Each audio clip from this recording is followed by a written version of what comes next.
Selamat sore Bapak Ibu Saudara, Shalom. Sepertinya kurang semangat.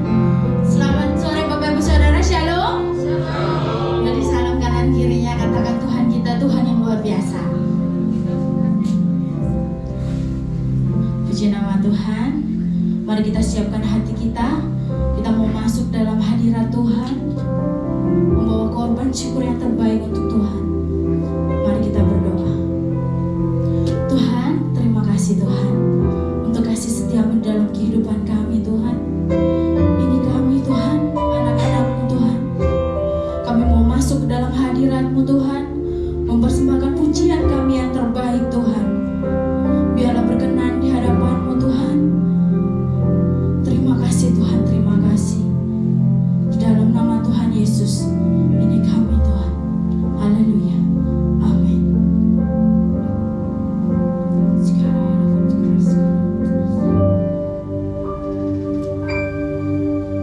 Musim akan selalu berganti,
sukacita. Yang katakan semuanya amin. Puji nama Tuhan. Beri sorak-sorak itu Tuhan kita.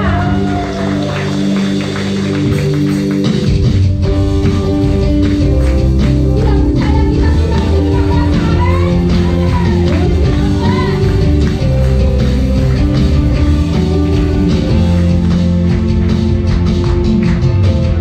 Diberi kuasa dari Raja Mulia, anakku yang khusus, anakku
kasih buat apa yang sudah terjadi, sedang terjadi, dan yang akan terjadi. Karena kami tahu Tuhan, semuanya adalah rangkaian yang indah yang Tuhan buat untuk kami. Sebabnya Tuhan, kami menatap masa depan kami dengan penuh pengharapan, karena kami tahu pengharapan kami di dalam Kristus Yesus. Terima kasih Bapa, kami mengucap syukur buat firman Tuhan, karena kami tahu juga firman Tuhan akan menuntun hidup kami, melepaskan, membebaskan kami, dan bahkan memerdekakan hidup kami. Kami sambut Tuhan, firman kehidupan di dalam nama Tuhan Yesus, Juru Selamat kami yang gagah perkasa, luar biasa, agung. Kami berdoa dan mengucap syukur. Kita sama-sama katakan amin, amin, amin, amin, amin. Silakan duduk. Shalom. Oke. Kita buka dari Keluaran pasalnya yang ke-26. Coba lihat Keluaran pasal yang ke-26. Kita mulai dari ayat 30 sampai 33. Ini adalah cikal bakal secara fisik ya, secara fisik. Tuhan memberitahu kepada manusia bahwa manusia dan Tuhan terpisah. Tuhan berseberangan sama manusia. Dan ada sebuah elemen yang Tuhan minta manusia buat.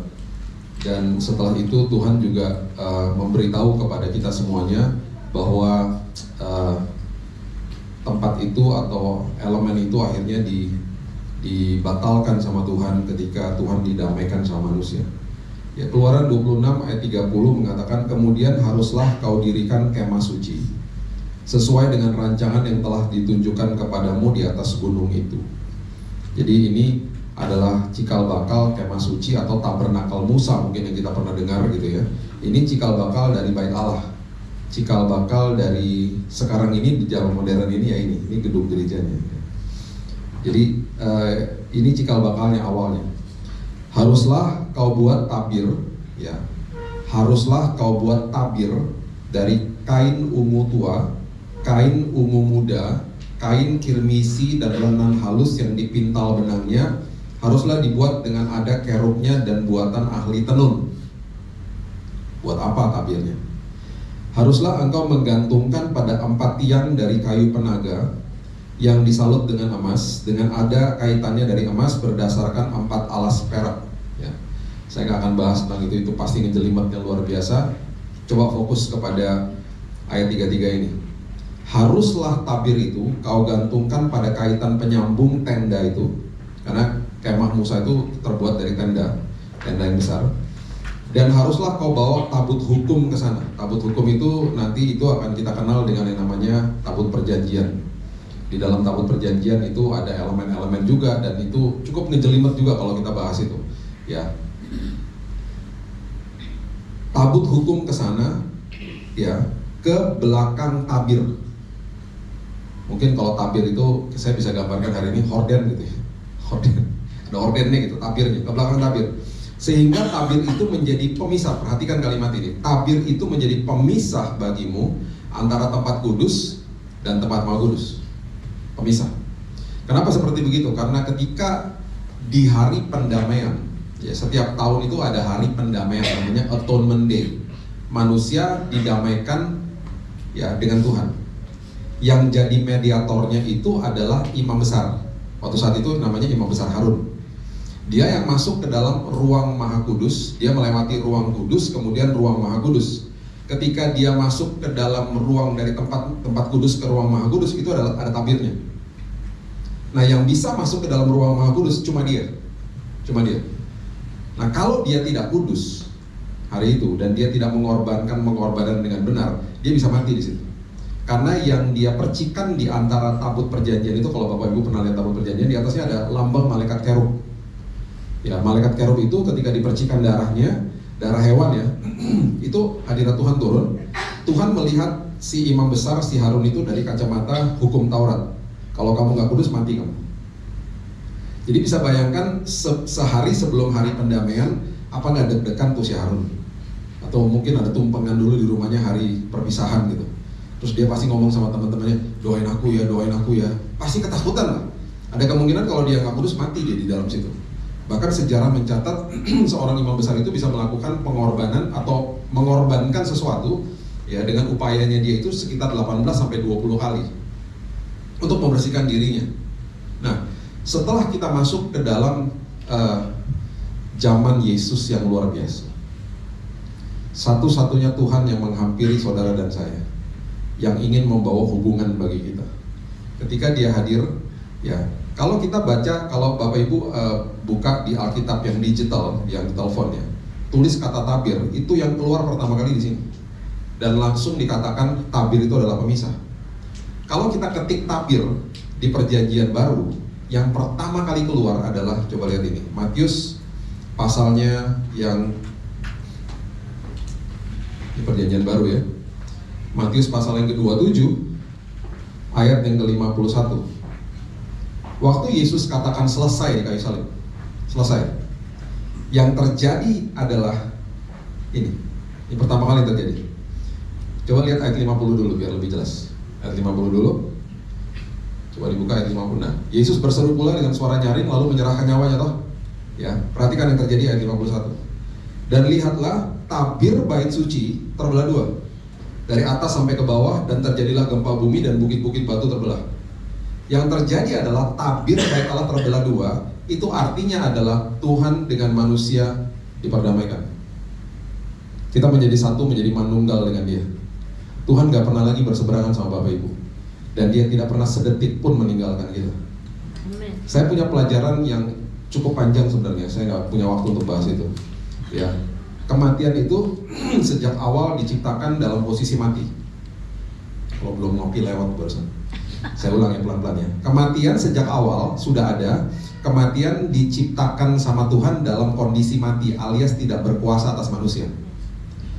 Kematian jadi berkuasa atas manusia ketika manusia berbuat dosa. Dosa itu adalah kuasa yang diberikan sama manusia kepada kematian, sehingga kematian berkuasa atas manusia. Bingung atau bingung? Jadi akhirnya waktu manusia jatuh dalam dosa, makanya Tuhan katakan, kalau kamu makan buah itu kamu pasti mati. Dengan kata lain, kamu akan mengaktifkan kematian. Kalau kamu nggak makan buah itu, kalau kamu hidupnya terus taat, kamu nggak akan mengaktifkan kematian. Kamu hidup selamanya. Kematian tetap dalam kondisi mati. Kematian ada, tapi kematian tidak akan pernah berkuasa atas hidupmu, gitu loh. Oke. Manusia mengalami kematian habis itu, karena manusia berdosa. Kematian itu berarti bukan manusianya mati terus kemudian hilang gitu aja, enggak. Kematian itu, arti kematian adalah dipisahkan. Makanya ada dua fase kematian di dalam hidup manusia di awal. Manusia dipisahkan dari hadirat Tuhan, masih hidup manusianya tapi dipisahkan dari hadirat Tuhan. Baru kemudian manusia dipisahkan dari tubuh, rohnya dipisahkan dari tubuh. Yesus waktu di kayu salib mengalami fase kematiannya juga dua, karena semua yang terjadi sama manusia harus ditebus. A ditebus A, B ditebus B. Kan dahsyat. Jadi waktu dia mati di kayu salib, yang kita mungkin kenal, yang kita mungkin mengerti selama ini adalah dia mati betul-betul, roh dipisahkan dari tubuh lah di kayu salib. Sebelum itu, justru yang menjadi beban yang paling berat bagi dia adalah ketika dia dipisahkan dari Bapaknya. Sama seperti manusia di awal dipisahkan dari Tuhan, Yesus juga dipisahkan dari Bapaknya. Makanya dia berteriak, kenapa kau meninggalkan aku? Seumur-umur dia gak pernah terpisah dari Bapaknya. Why have you forsaken me? Makanya ada proses hematohidrosis di dalam Taman Getsemani, peluh bercampur darah. Itu tingkat stres yang paling akut. Dr. Frederick Sugibe yang meneliti tentang proses itu, dia katakan manusia tuh nggak akan pernah bisa sampai ke dalam titik yang namanya hematohidrosis, peluh bercampur darah. Itu tingkat stres yang paling akut sampai pembuluh darahnya pecah. Manusia nggak akan pernah, dia nggak pernah temukan, paling tidak ya dalam penelitian dia nggak pernah temukan manusia yang dalam posisi kayak begitu, karena sebelum masuk ke dalam posisi itu manusia bunuh diri, udah nggak kuat, stres nggak kuat, bunuh diri, nggak sampai pembuluh darahnya pecah akhirnya. Yesus sampai tingkat itu, dan semua yang terjadi sama dia itu supaya hari ini kita nggak mengalami hal seperti itu. Jadi orang yang stres adalah orang yang tidak paham sama karya Tuhan, karena yang dia tinggalkan bagi kita adalah Yohanes 14 ayat 27. Damai sejahtera kutinggalkan bagimu. Damai yang kutinggalkan bukan seperti yang dunia berikan. Itu sebabnya dia katakan jangan gelisah dan jangan gentar hatimu. 1 Petrus 5 ayat 7 mengatakan serahkan kekhawatiranmu kepada aku. Dan itu sebabnya setiap pagi saya bilang begini, Tuhan aku serahkan semua kekhawatiranku kepadamu walaupun aku belum merasa. Kalaupun sampai nanti ada kekuatan aku sudah serahkan, aku tukar ya Tuhan sama damai sejahtera yang telah Engkau tinggalkan bagi aku. Rugi kalau nggak diambil. Supaya sepanjang hari ini hidupku tersenyum walaupun ada masalah. Amin. Itu hidup di dalam Tuhan. Kalau kita tarik lebih dalam lagi, damai dan sukacita itu adalah buah roh. Itu hanya pemberian kerajaan sorga. Dunia nggak punya begituan. Makanya orang yang tidak kenal Yesus nggak punya damai dan sukacita. Yang mereka punya itu ada apa yang ada di dalam emosi mereka, ketenangan dan kesenangan. Ketenangan itu adalah mirip sama damai sejahtera, tapi bukan damai sejahtera. Semua yang ada di dalam jiwa manusia, di dalam pikiran hati kita, di dalam emosi kita bisa hilang kapan aja, sesuai sama kondisi. Tapi damai sejahtera karena dia buah roh, letaknya di dalam roh, nggak bisa dicuri sama iblis. Kesenangan juga gitu. Kesenangan itu adalah temennya sukacita. Kesenangan bisa hilang, sukacita nggak bisa hilang. Makanya orang Kristen ketika lewat masalah, kalau ditanya gini, senang dan tenang? Enggak, pastinya sama seperti semua manusia. Tetapi dia akan katakan, tapi aku punya damai sejahtera dan sukacita. Beda loh. Makanya Petrus bisa tidur ketika temannya baru dipenggal di Kisah Rasul 12. Dipenggal kepalanya. Yakobus dipenggal kepalanya, Petrus masuk penjara, ada kemungkinan besar besok dia akan diperhadapkan sama orang banyak. Dia tidur malam hari itu. Tahunya tidurnya dari mana? Malaikat Tuhan datang menepuk dia untuk membangunkannya katanya. Itu di dalam sejarah perserikatan kemalaikatan baru terjadi hari itu tuh. Malaikat hadir, manusianya nggak bangun. Biasanya kan manusianya bangun ketakutan. Ini manusia itu malaikat menepuk Petrus untuk membangunkannya. Alkitab katakan. Kalau ditanya ketenangannya ada nggak? Ya nggak ada. Orang dijaga. Alkitab dengan jelas mengatakan dibelenggu tangannya di rantai. Di dalam ada prajurit, di luar ada prajurit dijaga. Besok akan diperhadapkan dengan orang banyak. Ada kemungkinan besok dia juga dipenggal kepalanya sama Raja Herodes. Tenang nggak? Ya enggak lah. Senang? Ya nggak ada senangnya. Kenapa bisa tidur nyenyak? Ada damai sejahtera dan sukacita. Itu orang Kristen. Makanya buah roh tuh luar biasa sebenarnya juga. Ya, jadi itu yang terjadi. Ya itu yang terjadi. Dan akhirnya waktu Yesus menutupkan mata di kayu salib, yang terjadi adalah tabir bait Allah terbelah dua. Di saat itu manusia diperdamaikan dengan Tuhan. Itu sebabnya hari ini karena dia pernah terpisah dari Bapaknya, hari ini itu semua yang ditebus, namanya juga ditebus kan. Ditebus itu berarti tidak akan terjadi lagi sama kita hari ini, karena sudah ditebus. Berarti hari ini kalau sampai ada orang, apalagi orang Kristen kalau bilang ini, saya nggak rasa hadirat Tuhan Pak, itu saya sedih banget. Aduh kok kamu nggak ngerti ya, Tuhan tuh nggak pernah ninggalin dirimu loh. Karena apa yang dinilai sama kita itu hadirat Tuhan pakai emosi. Aduh ketika ada di gereja ya jelas emosi kita tersentuh. Kita merasakan hadiratnya lebih dalam lagi karena emosi. Kita kan pakai emosi manusia. Tapi ketika emosi kita nggak tersentuh pun Tuhan tetap hadir. Jadi penilaian hadirat Tuhan itu harus pakai iman. Tuhan nggak pernah tinggalin kita. Tapi saya berbuat salah Pak, saya nggak layak di hadapan Tuhan. Kebohongan iblis terjadi sekali lagi.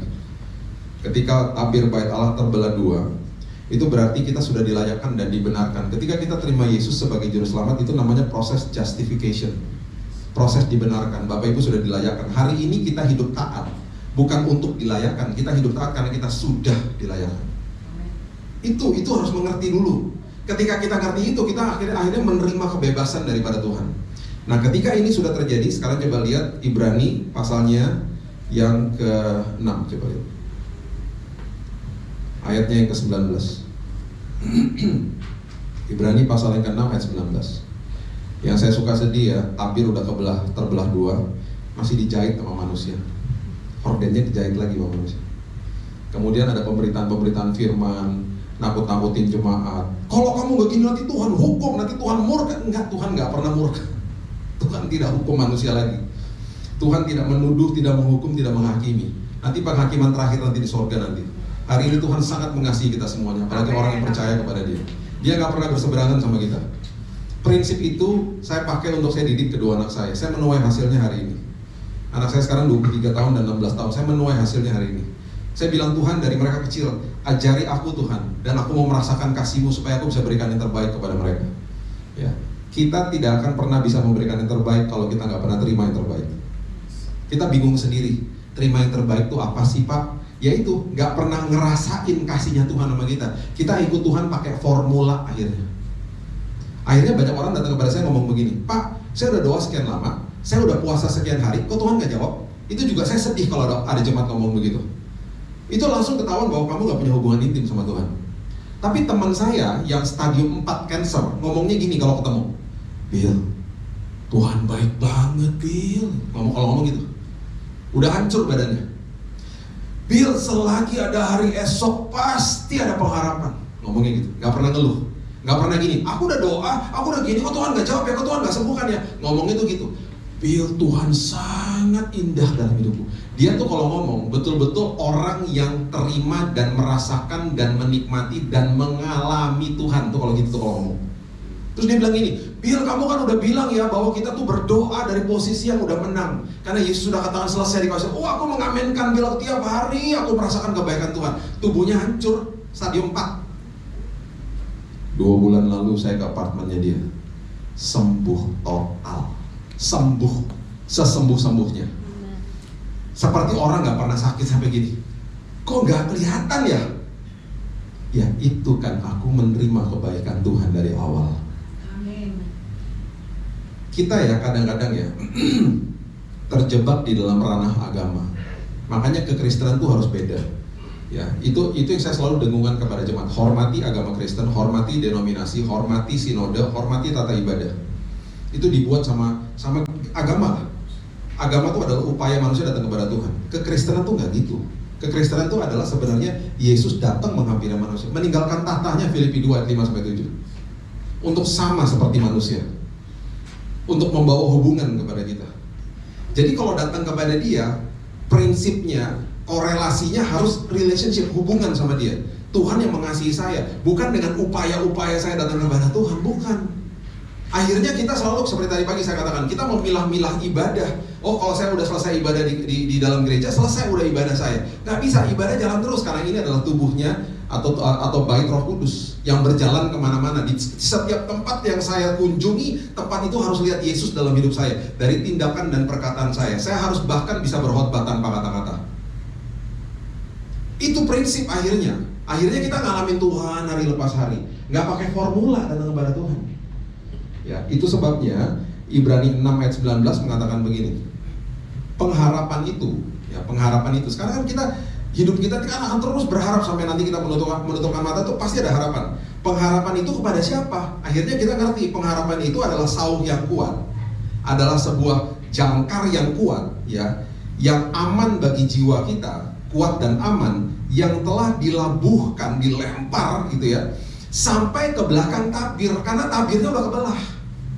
Itu maksudnya, udah gak ada pemisah lagi. Jadi kalau kita seperti olah-olah tuh punya jangkar gitu, punya sauh ya, kita lempar sauh itu dan itu akan nancep gitu ya di dalam kerajaan sorga, di dalam hadirat Tuhan, dan itu akan dipegang erat sama Tuhan, dan Dia akan katakan, inilah kekuatanmu, harapanmu ada di tanganku, dan itu telah menembus tabir karena aku denganmu sudah diperdamaikan. Itu maksudnya ayat ini. Jadi kita bisa lihat kan urutannya. Tabir pertama di perjanjian lama pemisah, tabir pertama di perjanjian baru terbelah dua. Dan kitab Ibrani sampai hari ini kita nggak tahu siapa yang menulis, ada kemungkinan Paulus mengatakan sauh itu dilabuhkan sampai ke belakang tabir. Dan itu sebabnya dikatakan lagi ayat 20 ini kebalik semua nih. Semuanya kebalik yang Yesus lakukan. Dikatakan begini, di mana Yesus telah masuk ke dalam ruang Maha Kudus. Ya, yang tadinya ruang Maha Kudus itu dimasukin sama imam besar, sekarang ada yang masuk ke dalam ruang Maha Kudus. Siapa? Mediator agung kita, yaitu Yesus. Itu sebabnya hamba Tuhan bukan mediator. Saya, Pak Yahya, Ibu Emi, bukan kita nih penyampai kabar keselamatan, bukan mediator loh. Jangan diputuskan hamba Tuhan.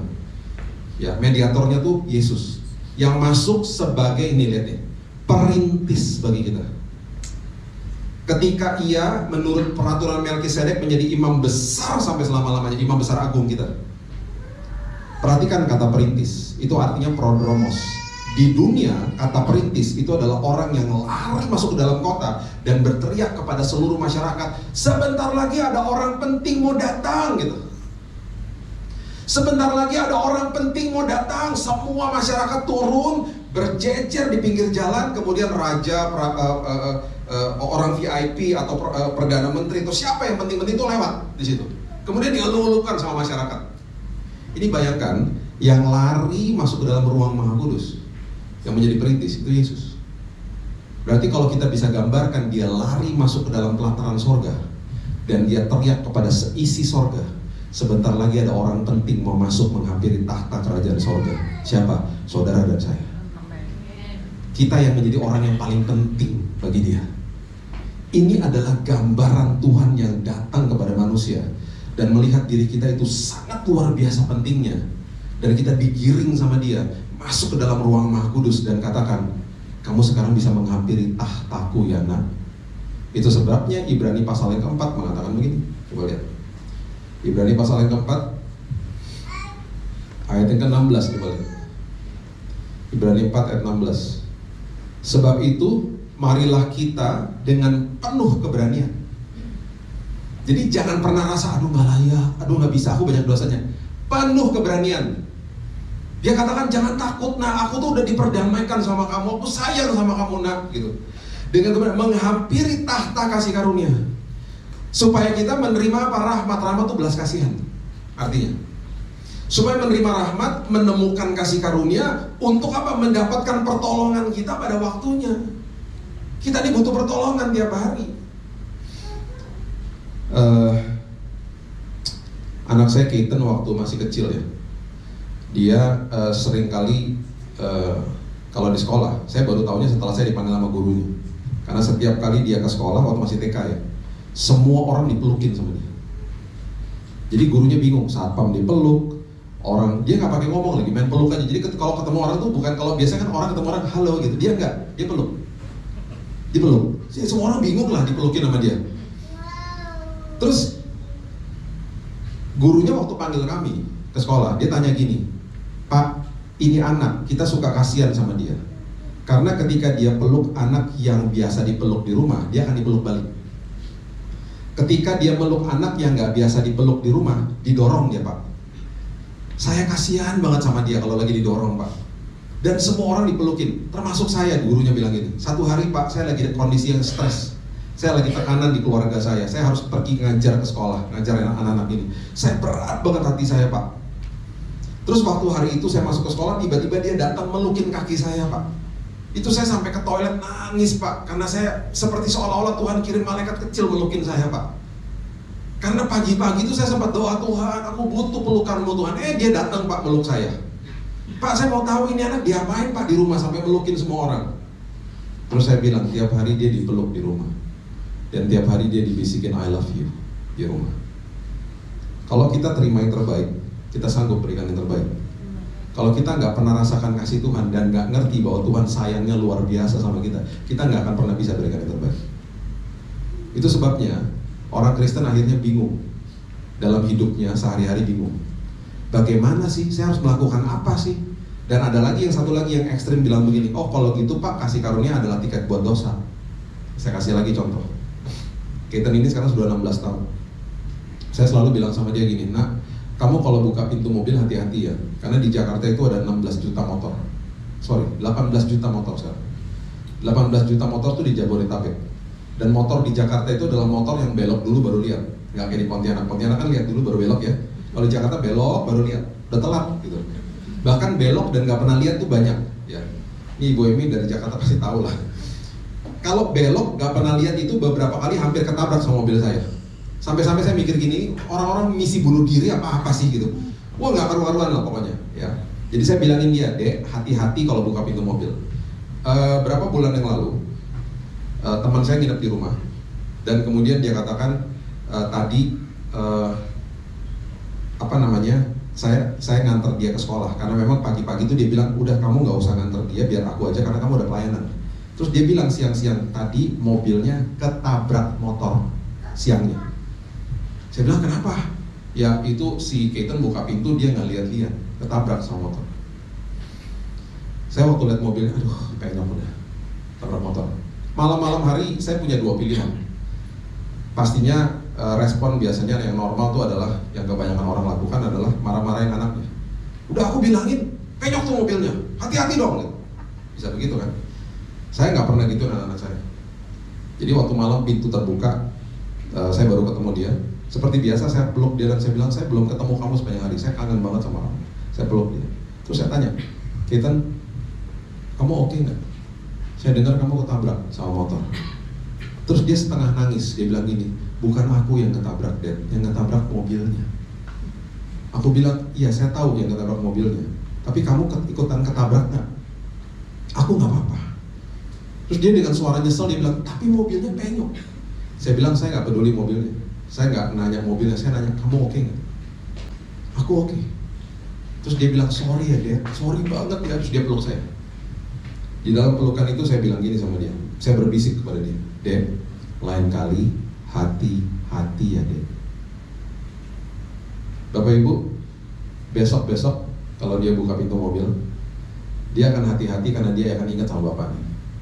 Bukan karena dia ingat karena dia ketakutan sama saya, tapi karena dia hormat sama saya. Itu kasih karunia. Jadi kalau ada orang datang kepada saya ngomong gini, Pak, kalau gitu kasih karunia tiket buat dosa dong. Berarti kamu belum ngalamin Yesus. Kalau kamu ngalamin Yesus, kalau kamu ngalami kebaikan dia, kamu makin hati-hati hidupmu. Sederhana loh. Makanya firman Tuhan katakan apa? Kasih karunia itu memerdekakan, bukan tiket buat dosa. Kita terima yang terbaik, saya akan sanggup berikan yang terbaik. Saya datang kepada Tuhan nggak pakai formula, karena dia datang, tabirnya aja dibelah sama dia. Tadi malam kita bahas, ya saya nggak punya waktu untuk bahas lebih dalam lagi. Ya, tadi malam di YouTube kita bahas begini. Waktu Musa mendekat ke semak belukar, Tuhan katakan begini, Musa, jangan dekat-dekat, karena ini tanah kudus. Di perjanjian baru, Yesus katakan begini, Marta, mengapa engkau khawatir dan menyusahkan dirimu dengan banyak perkara? Dengan kata lain, Yesus mengatakan begini, jadilah seperti saudarimu. Siapa? Maria, duduk di kakiku dan terus mendengarkan suaraku. Di perjanjian lama Tuhan katakan jangan mendekat. Di perjanjian baru Tuhan katakan datanglah mendekat kepadaku, duduk di kakiku. Jadi hari ini dia akan ngomong, dia akan berteriak kepada kita semuanya. Dia akan sebut nama kita berulang-ulang, mendekatlah kepadaku, karena tidak pernah sedetik pun aku tinggalkan dirimu. Ketika kita mengerti prinsip ini, kita akan mengerti akhirnya saya tidak akan sekedar hanya ngerti firman, tapi saya ngalami firman, ngalamin Yesus akhirnya. Waktu saya ngalamin Yesus, itu adalah cikal bakal hidup manusia dikuasai oleh firman. Saya ulang ya, kalau kita hanya ngerti firman, itu berarti hanya sekedar ngerti aja. Tapi beda sama orang-orang yang hidupnya dikuasai sama firman. 2 bulan lalu mobil saya ketabrak juga. Jadi mobil saya ketabrak dulu nih ya dalam beberapa bulan terakhir ini. Saya juga nggak tahu kenapa, tapi selalu ada pelajaran yang luar biasa. 2 bulan lalu kalau ini saya nih, ya saya di mobil, saya mau pindah jalur. Saya lihat di kaca spion, mobil-mobil di belakang jauh banget karena saya salah jalur. Saya harusnya terus, ini jalur yang saya ada saat itu harus belok kanan. Jadi saya pelan-pelan melipir ke sebelah kiri. Saya lihat di spion, wah jauh lah mobil di belakang. Jadi saya pelan-pelan masuk ke jalur kiri. Lagi pelan-pelan masuk ke jalur kiri, tiba-tiba ada motor yang datang dan nabrak sisi kiri saya sekeras-kerasnya, segubrak-gubraknya. Gubrak gitu. Waduh, saya sampai kaget banget gitu. Wih, dari mana nih motor gitu? Tadi di spion nggak ada kok, tiba-tiba ada gitu, seperti jatuh dari langit. Saya waktu lihat orangnya nabrak mobil saya itu kecepatan tingginya luar biasa Bapak Ibu. Sampai dia mental itu hampir masuk got. Jadi saya juga kaget, sampai saya sempat berpikir ini salah saya nggak lihat atau salah dia, saya nggak tahu gitu. Rupanya akhirnya saya ngerti bahwa orang ini ketiduran di atas motor. Dan dia menabrak saya dan memang dalam kondisi yang kecepatan sangat tinggi. Waktu saya buka kaca, saya mau menepi ke kiri gitu ya. Itu orang-orang motoris itu sudah marah-marahin dia lah, karena udah datang ke dia dan marah-marahin dia, bukan? Ya ada yang nolongin dan marahin juga gitu. Woi, udah tahu mobil kasih sen ngebut aja lo gitu. Mereka nggak tahu ternyata memang dia tertidur di motor. Saya tahunya karena saya berhenti dan saya keluar dari mobil. Itu terjadi hari Sabtu di jam 2 siang. Saya lagi dalam perjalanan menuju ke pelayanan, jadwal pelayanan. Hati saya kesal nggak? Ya kesel lah. Saya kesal banget, betul-betul emosi gitu loh. Terus waktu saya keluar dari mobil, saya bilang gini, Tuhan, saya nggak mau dipimpin sama emosiku, saya mau dipimpin sama Roh Tuhan. Karena emosi banget, apalagi lihat mobil udah makin penyok, makin emosi lagi kan. Udah hati-hati juga. Makanya kalau nggak perlu ke Jakarta, jangan ke Jakarta. Jelimet kan, udah polusi, motornya 18 juta. Makanya pengendara motor di Pontianak tuh, jauh lah berbeda. dipimpin sama roh kalau di sini ya. Misalnya dipimpin sama emosi. Aduh, saya turun dari mobil dan akhirnya saya bilang, waktu saya mendekati dia, saya bilang, Tuhan pimpin aku dengan roh-Mu. Saya nggak mau dipimpin sama emosi saya. Kalau nggak saya bisa marah-marah sama dia. Akhirnya saya lihat dia, kondisinya tuh tangannya bengkak berdarah. Dan yang saya lakukan adalah saya jongkok di sampingnya dia. Dan saya terus berdoa, saya bilang, Tuhan pimpin aku loh Tuhan. Tiba-tiba tangan saya gandeng dia. Dan kemudian kata-kata pertama yang keluar dari mulut saya adalah, Mas, kenapa sih buru-buru Mas? Tiba-tiba dia nangis. Saya capek Pak, saya kerja dari hari Senin Pak sampai hari Sabtu ini Pak. Harusnya hari ini saya nggak kerja Pak, harusnya hari ini saya off Pak. Tapi saya lagi ngejar setoran karena saya butuh uang buat anak-anak Pak. Saya ini kurir Pak, saya kerja dari jam 6 pagi, saya capek Pak. Tadi saya udah lihat Bapak dari jauh Pak. Saya udah lihat loh Pak, tiba-tiba saya ngeblank, saya ketiduran di motor Pak. Saya minta maaf ya Pak, ini salah saya minta maaf gitu. Dia lagi nangis gitu ya, tiba-tiba ada suara di hati saya, doakan. Bukannya kasih betadin Tuhan. Ini tangannya berdarah loh gitu dalam hati saya. Doakan gitu. Jadi akhirnya saya doakan, saya bilang gini sama dia, Mas, boleh gak saya doakan? Dia bingung lah ngeliatin saya. Iya doain. Dia bingung lah ngeliatin saya. Ya boleh lah Pak gitu. Karena mungkin dia gak enak juga, dia kesalahan ya. Ya boleh Pak. Terus saya bilang, saya orang Nasrani Mas, saya doain pakai cara saya gak apa-apa kan ya? Oh iya gak apa-apa Pak, ya saya doain loh. Saya tumpang tangan, saya angkat tangan, saya bilang, Tuhan, kasih karunia-Mu melanda Bapak ini Tuhan. Tuhan belas kasihan-Mu, tolong dia Tuhan. Cukupkan kebutuhan. Saya berdoa, tiba-tiba saya rasa hadirat Tuhan. Tiba-tiba kan saya lagi megangin pundaknya dia, tiba-tiba saya ngerasa dia nangis, gitu-gitu. Terjadi kebangunan rohani di pinggir jalan. Orang-orang pada lihat, saya nggak peduli. Kita berdoa, tiba-tiba lagi tengah-tengah doa ada suara lagi. Abis ini Bill, kasih dia uang. Enak aja saya bilang. Mobilku penyok kok dikasih uang Tuhan, gimana sih gitu. Kasih uang Bill. Tadi saya bilang dalam diriku, minta dipimpin Roh Kudus, kok aneh banget sih Tuhan pimpinanmu Tuhan. Kasih uang katanya. Setelah doa, saya ambil mobil, saya ambil uang di mobil, saya kasih dia.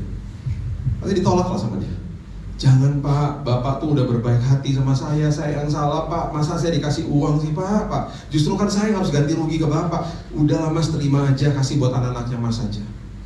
Terus akhirnya saya ngomong gini, Mas, Tuhan tuh sayang banget tuh sama Mas. Buktinya hari ini Mas lagi dalam kondisi yang capek, kondisi yang membutuhkan. Tuhan pertemukan Mas sama saya. Sehingga ada orang yang bisa doain Mas. Kan enak pas barusan doa. Iya ya Pak, lega loh saya Pak. Dan udah gitu plus dikasih uang lagi Mas sama saya. Iya kan? Iya ya Pak, iya. Cuma lain kali kalau ketemu jangan gini Mas. Masa ketemu sampai tabrak-tabrakan begini. Yang lain kali ketemu janjian ngopi. Saya waktu tinggalkan dia, saya pergi ke pelayanan saya. Hati saya sangat berbahagia karena Alkitab mengatakan, kalau engkau berbuat baik dan orang itu nggak bisa balas, hatimu dibuat berbahagia. Waktu saya pulang ke rumah, saya kasih tahu sama istri saya tentang kondisi itu. Saya bilang mobilnya penyok. Dia bilang, kenapa kamu ketawa mobilnya penyok? Kok kamu tersenyum? Saya bilang nggak apa-apa, itu barang fana. Yang tadi saya ketemu itu jiwa yang sangat berharga di mata Tuhan. Dan saya bilang gini sama istri saya, tadi sebelum saya tinggalkan dia, saya kasih pesan-pesan sponsor sama dia. Kamu ngomong apa? Saya bilang gini, Mas, buka HP Mas. Mas tulis nama saya, Billy Lantang, terus ditulis mana? Buat apa Pak? Gini-gini. Mas punya YouTube nggak? Ada Pak. Nah, nanti di rumah Mas buka YouTube, masukin nama saya di situ. Terus dia bilang gini, oh Bapak pendeta toh? Oh nggak penting Mas, mau pendeta mau nggak penting. Mas nonton aja khotbah saya. Oh gitu Pak, iya. Supaya hati Mas teduh. Saya berdoa satu hari rumahnya dia dekatan sama saya di sorga. Saya dipertemukan sama dia hari itu, ya, karena ada rencana Tuhan dalam hidupnya. Saya akan betul-betul kehilangan kesempatan untuk memberitahu Yesus dalam hidupnya kalau saya ikutin emosi saya. Betul nggak? Perubahan bisa terjadi kapan aja. Kalau kita udah ngalamin kebaikan Tuhan di sini, hidup kita dipimpin sama Roh Tuhan, tidak dipimpin sama emosi kita.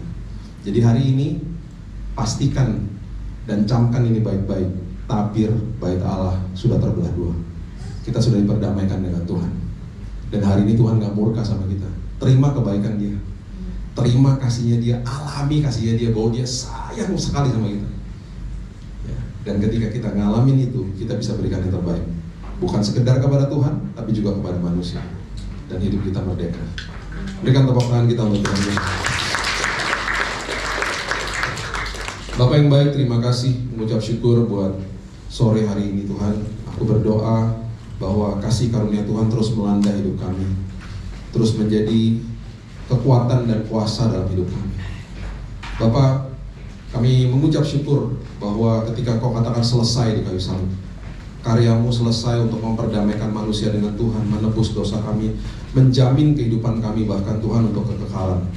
Dan ketika tabir itu terbelah dua Tuhan, firman Tuhan sendiri mengatakan bahwa pengharapan kami itu dilabuhkan sampai ke belakang tabir. Dan bahkan Engkau menjadi perintis kami. Engkau yang masuk ke dalam ruang Maha Kudus dan berteriak bahwa kami ini orang-orang yang penting Tuhan. Begitu indah kasih karunia Tuhan atas hidup kami. Dan ini kami Tuhan, kami mau terima dan kami mau merasakan dan kami mau menikmati hari lepas hari. Karena kekristenan kami ini adalah hubungan yang sangat intim dengan Bapa yang mengasihi kami. Dan itu sebabnya Tuhan, ketika kami menerima kasih Tuhan, kami sanggup mengasihi orang lain. Kami sanggup mengasihi Tuhan bahkan. Karena terlebih dahulu Engkau telah memberikan kasih itu kepada kami. Terima kasih Bapak yang baik, terima kasih buat masa depan kami. Aku berdoa Tuhan, semua jemaat yang hadir bukan sekedar sehat di tubuh saja, tapi jiwa dan roh mereka juga sehat dan kuat untuk terus berkarya dan melayani Tuhan. Terima kasih Bapak, hanya di dalam nama Tuhan Yesus aku sudah berdoa dan mengucap syukur. Kita sama-sama katakan amin.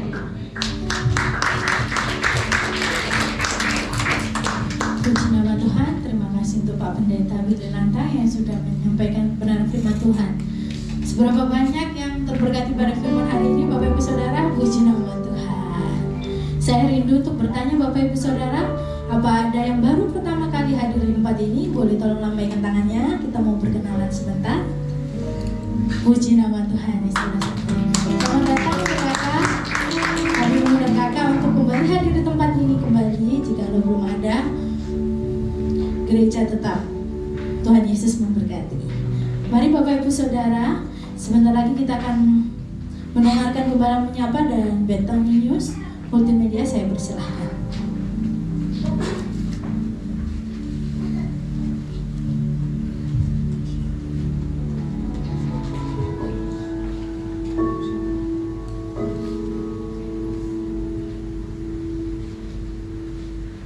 Shalom jemaat Betani Yestoya yang saya kasihi. Puji Tuhan, kita punya Tuhan Yesus, Allah kita yang hidup, ajaib, yang pasti sanggup dan bisa menolong kita. Kita akan sanggup dan bisa berjalan di atas kemustahilan. Tidak ada yang mustahil bagi saudara dan saya, orang yang percaya. Ya, puji Tuhan, dua program gereja kita, dua-duanya puji Tuhan sudah jalan. Satu pembangunan, ini sudah mau pengecoran, siap-siap untuk lantai 4. Ayo semangat-semangat ya. Yang berikutnya kedua yaitu family altar. Jadi kalau gereja ini saya umpamakan pohon, supaya pohon itu kuat harus ada akar-akarnya yang kuat. Nah, akar-akarnya itu family altar. YFA, Yestoya Family Altar. Ayo semua jemaat bisa ber-FA. Senang, nanti imannya kuat, ya, tumbuh rohaninya, bisa belajar berkhotbah, melayani, menangkan jiwa, ya, bisa berkorban, luar biasa di FA, saling mendoakan, ya. Nah, saya berdoa supaya gembala-gembala FA sekarang yang ada ini tiap bulan bisa melahirkan satu FA baru. Jadi kalau dibuat rata-rata tiap minggu minimal lahir satu FA baru. Ayo semangat-semangat. Pasti Tuhan Yesus menolong gereja kita. Saya berdoa gereja kita selesai pembangunan, maka lahir minimal 300 FA. Tuhan Yesus memberkati.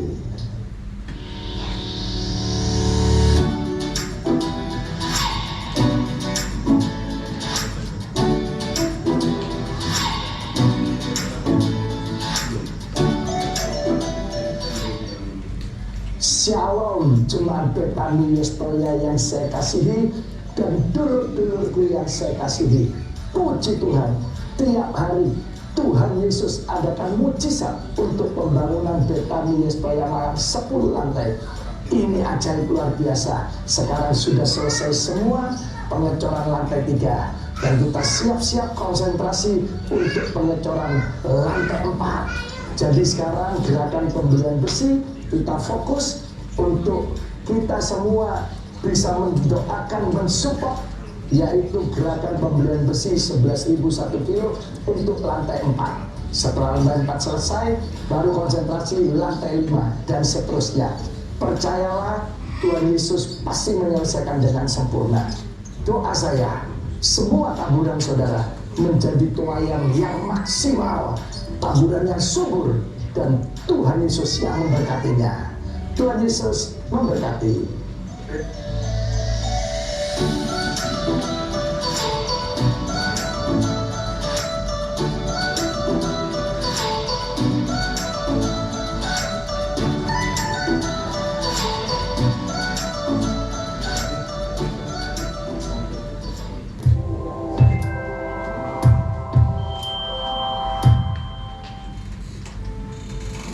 Kami mengundang kepada Bapak Ibu saudara-saudari semua untuk hadir dalam ibadah raya Minggu yang diadakan setiap hari Minggu pada pukul 9 pagi dan pukul 5 sore.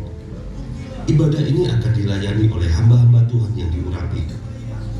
Seperti firman Tuhan di Keluaran 23 ayat 25 berkata, "Tetapi kamu harus beribadah kepada Tuhan Allahmu, maka Ia akan memberkati roti makananmu dan air minumanmu, dan aku akan menjauhkan penyakit di tengah-tengahmu."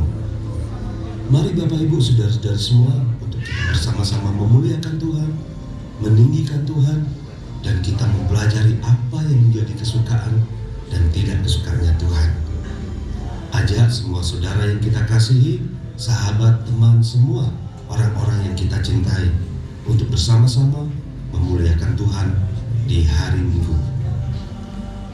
Kami mengundang kepada seluruh keluarga besar Betani Yestoya Pontianak untuk mengikuti ibadah doa pagi yang diadakan setiap hari Senin dan hari Jumat pada pukul 4:30 pagi sampai 5:30 pagi. Ibadah ini melalui aplikasi Zoom dengan nomor ID 507 120 5995 dengan password FA huruf besar semua. Mari Bapak Ibu saudara-saudara semua, kita mengawali hari-hari kita dengan masuk di dalam hadirat Tuhan. Saya percaya di dalam hadirat Tuhan ada kekuatan, ada jalan keluar, ada pertolongan, dan ada mujizat terjadi di dalam kehidupan kita. Hadirilah ibadah doa malam. Ibadah ini berfokus kepada doa, pujian, dan penyembahan, di mana kita percayai di dalam hadirat Tuhan ada kuasa yang bekerja di dalam kita sehingga hidup kita dipulihkan. Ibadah doa malam ini diadakan setiap hari Kamis pada pukul 6:30 malam, bertempat di Gereja Betani Yestoya Pontianak. Tuhan Yesus memberkati. Salam Bapak Ibu. Untuk informasi tambahan, untuk hari Rabu jam 7 bagi para pelayan dan para pengerja wajib untuk hadir di dalam rapat pengerja di hari Rabu jam 7 malam di tempat ini.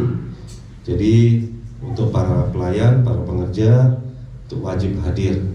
Dan informasi untuk Bapak Ibu, saya mengajak Bapak Ibu untuk bisa aktif di dalam kegiatan gereja, karena hari-hari ini hari-hari yang berat. Biarlah kita mendapatkan kelegaan daripada Tuhan, mendapatkan kekuatan daripada Tuhan. Amin Bapak Ibu. Amin. Saya undang Bapak Ibu untuk balik berdiri. Kita akan sudah ibadah kali ini.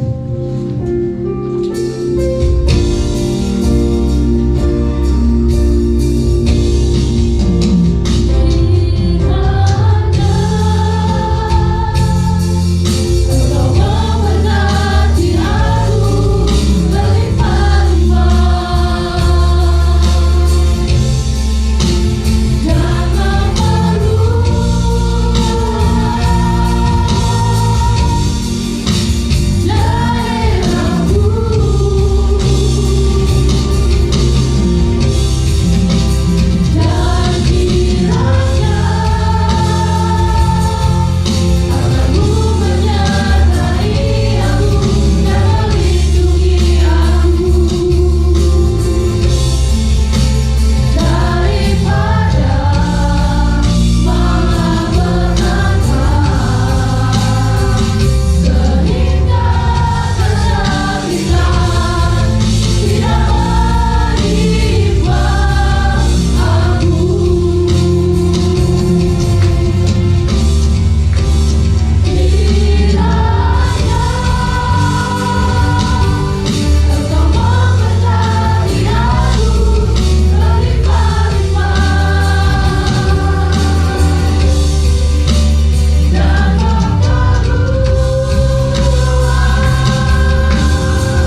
percaya bangsa kami adalah bangsa yang dikasihi oleh Tuhan.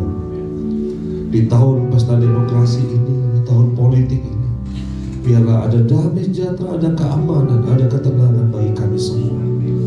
Bangsa kami akan damai oleh karena Tuhan. Ada damai sejahtera Tuhan melimpah atas bangsa kami, atas pulau kami, provinsi kami, kota kami, dan dimanapun kami tinggal. Damai sejahtera Tuhan curahkan dengan limpahnya, dan kami dapat merasakan keamanan dan kedamaian di dalamnya. Kami berdoa untuk pemimpin tertinggi di bangsa kami, Pak Presiden kami, Pak Joko Widodo, sampai aparatur yang paling rendah. Tuhan memberkati dengan hikmat dan kebenaran akan Tuhan. Kami juga berdoa untuk pembangunan Telaga Bodas, Tuhan berkati. Biar pembangunan rumah Tuhan tepat selesai pada waktunya, dan pembangunan rumah Tuhan mendatangkan kelimpahan dan anugerah daripada Tuhan. Berkati kepala kami Pak Samuel Sianto beserta keluarga besarnya Tuhan, dan juga wakil kepala kami Pak Bimo beserta keluarga besarnya. Tuhan memberkati dengan kekuatan, dengan hikmat dan damai sejahtera sukacita. Biarlah pemimpin kami menjadi tuntunan bagi hidup kami, untuk kami tetap ada di dalam jalurnya Tuhan. Biarlah pemimpin kami ada hikmat Tuhan, untuk kami selalu memuliakan Tuhan. Dan kami sebagai keluarga besar Betania Estohe Pontianak, Tuhan berkati. Yang sakit Tuhan sembuhkan, yang lemah Tuhan berikan kekuatan, yang beban berat Tuhan berikan kelegaan Tuhan, yang sedih Tuhan hiburkan. Apapun yang kami kerjakan, Tuhan memberkati, dan Tuhan lipat kali gandakan hasilnya.